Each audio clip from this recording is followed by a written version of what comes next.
जनसंवाद खबर में आपका स्वागत। काको के अमथुआ स्थित मां जगदम्बा पेट्रोल पंप से कार सवार ने तेल लेकर भागा।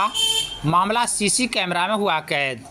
दरअसल सड़क पर मोबाइल छीनताई एवं पैसे छीनने का मामला तो आपने सुना होगा, लेकिन सड़क किनारे स्थित पेट्रोल पंप से तेल लेकर भागने का मामला आपने शायद नहीं सुना होगा।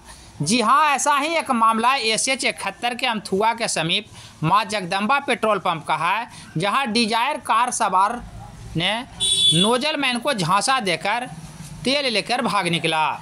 दरअसल कार सवार द्वारा 2620 रुपये का तेल लिया और स्कैनर के माध्यम से पैसा देने का बहाना बनाकर कार स्टार्ट कर भाग निकला। क्या हुआ है यहाँ?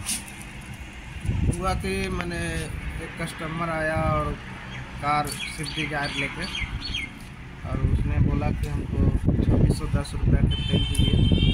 DSM 2610 रुपये का तेल दिया और स्कैनर मांगा, स्कैनर दिया। स्कैनर देने के बाद उसने झूठ मूठ दिखाकर और भाग गया। मैंने फर्जी दिखाकर निकल गया। पैसा नहीं दिया? पैसा नहीं दिया।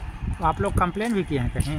कंप्लेन मालिक तो हम गाड़ी CCTV कैमरा में कैद है, तब हम लोग नंबर निकाले BR01 PN 6781। क्या नाम हुआ आपका? हमको नाम सनोज कुमार है। क्या करते हैं? मैं यहाँ का प्रबंधक। ठीक।